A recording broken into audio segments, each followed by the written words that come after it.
मुंबई को, भिवंडी को मुंबई बना दिए रईस भाई, भिवंडी को मुंबई बना दिए। अब रईस भाई को आपस मुंबई चले जाना चाहिए क्योंकि भिवंडी मुंबई बन गया है।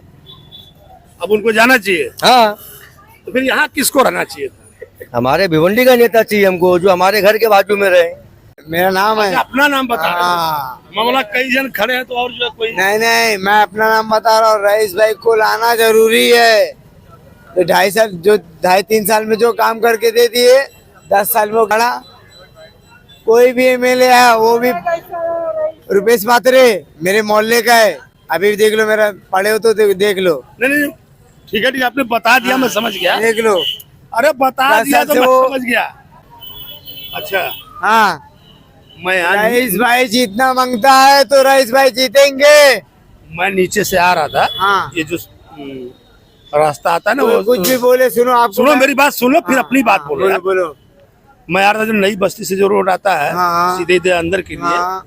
तो वहाँ पर कुछ लोग खड़े थे तो उनका कहना था हाँ। कि बोले रईस शेख ने काम उधर तो किया लेकिन इधर कुछ किया नहीं। रईस भाई सब काम करेंगे, उसको टाइम ही कहाँ मिला। ये सेंट्रल गवर्नमेंट से नहीं, ये सब सेंट्रल गवर्नमेंट से पास हुआ है ये सब रोड। हाँ, ये जितना आरसीसी रोड पास हुआ है सेंट्रल गवर्नमेंट से पास हुआ है।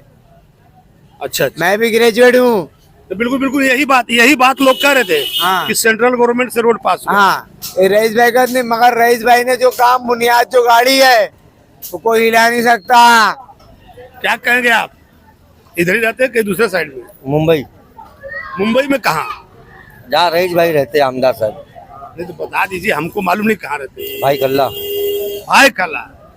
तो क्या कहेंगे, जो भाई खला है, तो क्या भाई खला वाले ही भिवंडी को संभालेंगे क्या? अभी तो जनता की सोच है। नहीं, मैं इसके लिए कह रहा हूँ कि भाई खला से वारिस पठान भी आए हैं पश्चिम में। तो भिवंडी में नेता कहाँ बचे, इसके लिए बाहर से आ रहे लोग ना। इतनी बेइज्जती करवाओगे अरे भिवंडी वालों की? अरे तो बेइज्जती की बात है ना। तो वारिस पठान आ रहा है मुंबई से, रईस शेख आ रहा है मुंबई से, इसका मतलब भिवंडी में नेता है ही नहीं। फिर आ क्यों रहे? क्या बात? सही बात है, सही बात बोल रहे अरे भिवंडी में तो नेता पड़े है ना, तो ये भिवंडी की जनता को सोचना चाहिए ना। हमारे भिवंडी का नेता हमको चाहिए। ये मुंबई के लोग आके इधर पे नेता बन रहे हैं, राजकारण कर रहे हैं, तो ये चीज हमारे भिवंडी के नेता को सोचना चाहिए। और जो बच्चे खोचे जो नेता है ना, उनकी दुकान बंद हो जाएगी इलेक्शन के बाद। उनकी दुकान बंद हो जाएगी? बंद हो जाएगी। और तो क्या आप नगर सेवक भी उधर से आगे लड़ेंगे? नगर सेवक रहे कहाँ के जो लड़ेंगे? नगर सेवक के घर के सामने का रास्ता खराब है तो वार्ड का काम क्या करेंगे वो? मतलब आपका कहना है कि भिवंडी में कायदे का कोई नेता है ही नहीं? नहीं, कोई नहीं है। अब भिवंडी को मुंबई वाले संभालेंगे। बहुत बड़ा इल्जाम लगा दिया भिवंडी वालों को। मैं भिवंडी वाले पे इल्जाम नहीं लगा रहा हूँ। भिवंडी वाले जो बिगैर सोचे समझे जो मुंबई वाले को वोट दे रहे ना, उनको बताना चाहता हूँ मैं। अपने भिवंडी में भी नेता है। अरे तो भाई आपने कहा कि बिगैर सोचे समझे, तो आखिर रईस भाई के पीछे लोग ऐसे दीवाने हुए हैं तो कोई तो वजह होगी। हाँ, तो रईस भाई मुंबई को, भिवंडी को मुंबई बना दिए। रईस भाई भिवंडी को मुंबई बना दिए। अब रईस भाई को आपस मुंबई चले जाना चाहिए क्योंकि भिवंडी मुंबई बन गया है। अब उनको जाना चाहिए। हाँ, तो फिर यहाँ किसको रहना चाहिए? हमारे भिवंडी का नेता चाहिए हमको, जो हमारे घर के बाजू में रहे, हमारे भिवंडी से 1-2 किलोमीटर पे रहे। अब रईस भाई तो मुंबई में रहते हैं, अब उनसे मिलने के लिए मुंबई जाना पड़ेगा। तो अब आप कह रहे हैं उनसे मिलने ऑफिस में तो आते होंगे ना? कौन आते होंगे? रईस भाई कहाँ ऑफिस में आएंगे? ऑफिस में आते हफ्ते में 1 दिन, बाकी 6 दिन झंझा झक मराने जाए। ये हाल है? हाल नहीं, यही हाल है, चल रही है। और फिर भी लोग तो उनके दीवाने हुए हैं। अब दीवाने तो होंगे ना। एक स्कूल बना दिए हैं जयवी नगर में। अच्छा। हाँ, दीवाने होंगे ना। तो रईस शेख को खुद अपने बच्चों को स्कूल में पढ़ाना चाहिए। स्कूल बनाना मसला नहीं है। अपने खुद के बच्चों को स्कूल के अंदर वो पहले शिक्षा दें। जो टीचर वहाँ पढ़ा रही है, वो टीचर को भी उनके खुद के बच्चे भी स्कूल में पढ़ना चाहिए। तो आपने जो देखिए, मैंने आपसे बात भी इसी के लिए किया कि हमको लगा कि आप जो ये व्यवस्था है, इस व्यवस्था पर एक जैसा रास्ता दीजिए, आप लोग रास्ता दीजिए आने जाने का उधर से। आपने जो ये व्यवस्था पे तंज किया है, वाकई ये लाजिमी, क्योंकि अगर जब तक नेताओं के बच्चे, अधिकारियों के बच्चे, बड़े बड़े लोगों के बच्चे अगर ऐसे स्कूलों में पढ़ाई नहीं करेंगे तब तक वहाँ की जो आपने कहा है हालात नहीं सुधरेंगे। बिल्कुल इस बात से मैं आपके सहमत हूँ। तो मैं वही चीज सर आपको बोला ना, मैं उनके खुद के बच्चे भी स्कूल में पढ़ना चाहिए ना। उनके बच्चे तो लंदन में पढ़ते हैं, तो किसका, सब जनता का पैसा है वो। जो उनके बच्चे कोई लंदन में पढ़ रहे हैं, सब हाई फाई कॉलेज में पढ़ रहे हैं, तो फिर रईस भाई ऐसी स्कूल क्यों बनाए कि उनके बच्चे कॉलेज में पढ़ रहे हैं? उनके बच्चे भी यहाँ पढ़ने आना चाहिए। उनके बच्चे भी यहाँ आना चाहिए, तभी तो हमारे बच्चे पढ़ेंगे।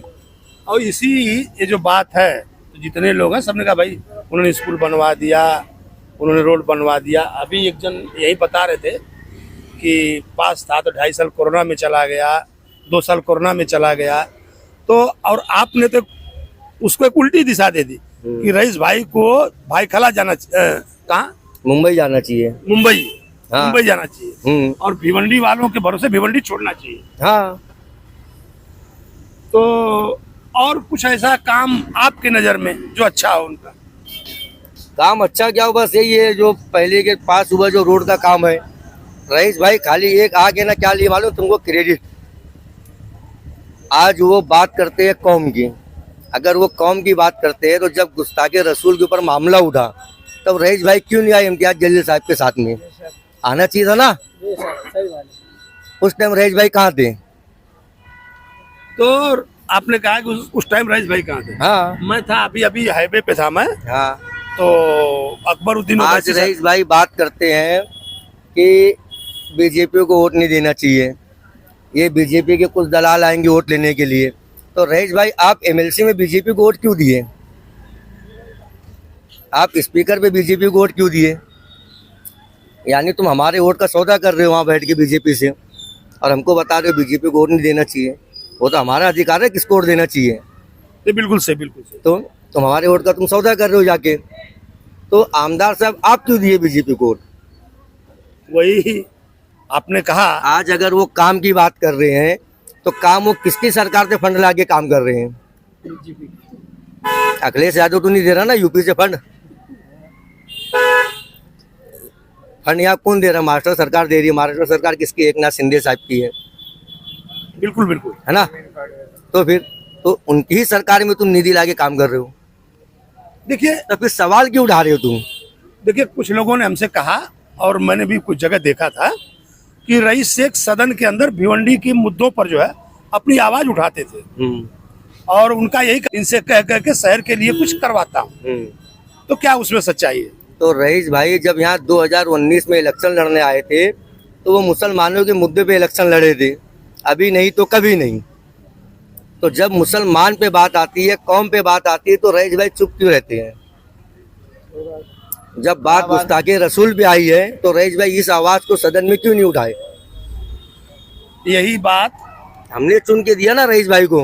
यही बात जब अबू हाशिम आजमी, मैं बार बार अपने उसमें पूछता रहता हूँ लोगों से, कि जब वो कह रहे थे कि अखिलेश भाई हमें 9 एमएलए दे दो, फिर किसी की माई के लाल में दम नहीं है जो मुसलमानों को कुछ कर दे। पहले एक तो बचा ले, 9 की बात छोड़ दो। अरे कौन सी एक की बात? अरे 9 उतारे हैं तो 9 में से एक तो बचा ले। तो क्या भिवंडी वाली? अरे कहानी खत्म है, खत्म कहानी है। इतने इधर घुमा, लेकिन आप ही एक जन बताए कहानी खत्म है। अरे तो मैं राजकारण में हूँ, मेरे को राजनीति मालूम है। यहाँ के लोग क्या है बेचारे, आ गया जिंदाबाद मुर्दाबाद वही करते हैं, इनको राजनीति नहीं मालूम है। इनको अभी ये चीज नहीं मालूम है कि रईस शेख ने क्या किया। आज रईस शेख चला रहे बीजेपी को वोट, बीजेपी के दलाल आएंगे। तो ठीक है, हम तो छोटे मोटे दलाल है, लेकिन आप तो सबसे बड़े दलाल हो जो एमएलसी में वोट दिए बीजेपी को, स्पीकर पे वोट दिए बीजेपी को। तो तुम क्यों सौदा कर रहे हो हमारा? एमआईएम है वो सही मामलों में मुसलमानों की एक तरह से कहा जाता पैरोकार है, उनकी पैरवी करती है। कह देना और करने में बहुत फर्क होता है।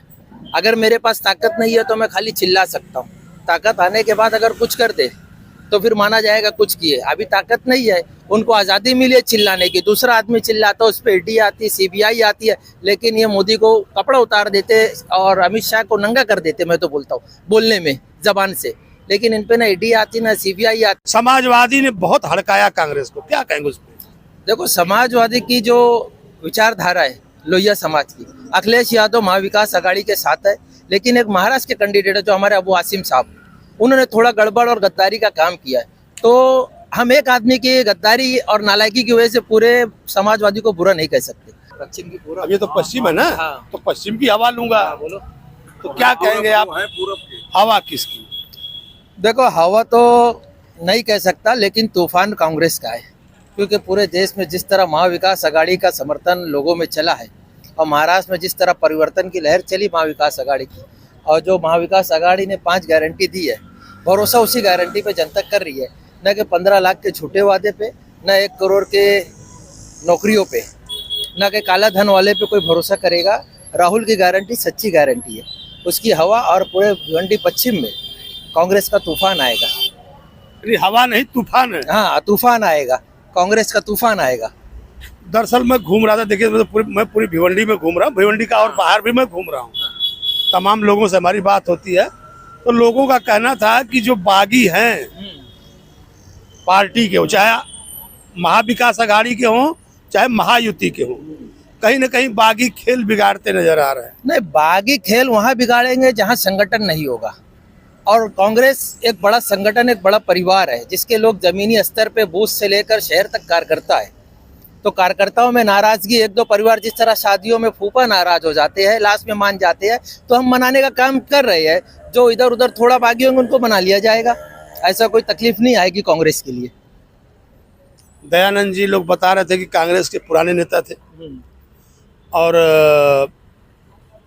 उनका ग्रामीण परिवेश है, और जो ये सिटी है पश्चिम वाली, तो ज्यादातर लोगों का ये कहना था कि यहाँ से जो विलास पाटिल हैं वो सिर्फ कांग्रेस में आए थे टिकट के लिए, ताकि उनको एमएलए का टिकट चाहिए था और उनको मिला नहीं, और दयानंद जी को दिया गया, तो इस बात से वो बागी होकर के चुनाव लड़ गए। देखो, विलास पाटिल जी कभी कांग्रेस के थे ही नहीं, उनका एक कोणार्क आघाड़ी का अपना संगठन है, और उससे 25 साल वो महानगर पे राज करे है। 25 साल में भिवंडी शहर को क्या दिया भिवंडी वाले को मालूम है। अब उनको टिकट नहीं मिला, फिर भी वो अपक्ष लड़ रहे, इससे ये साबित हो गया वो कभी कांग्रेस के थे नहीं, वो सिर्फ टिकट की लालच में आए थे। टिकट मिलता, इलेक्शन लड़ते, जीतते, फिर किधर रुक करते वो कोई गारंटी नहीं थी।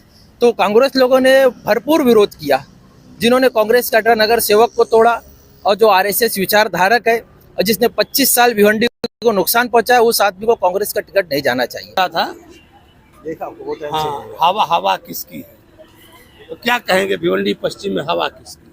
विलास पाटिल। विलास पाटिल। विलास पाटिल। कल या परसों मैं उधर कामत घर एरिए में था। हाँ। तो कुछ लोगों ने कहा कि 10 साल से वो भिवंडी के महापौर थे। हाँ, बोलो। और उन्होंने तब कुछ किया नहीं, और अब करें हम भिवंडी को ये करेंगे वो करेंगे, क्या कहेंगे?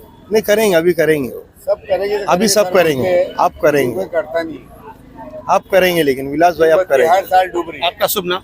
मुदस्सिर नाम। तो कई लोगों का कहना था कि लड़ाई यहाँ पर सबसे बेकार म्यूनसिपालिटी वाले लोग हैं। जो वारिस पठान आए हैं मुंबई से, उनसे है। नहीं, उनसे कुछ नहीं है, सिर्फ विलास ही रहेंगे यहाँ पर, और कोई नहीं रहेगा। विलास और वो महेश चोगले जो है, 2 ही जन में है बस। आप क्या कहेंगे, 2 ही जन में लड़ाई है?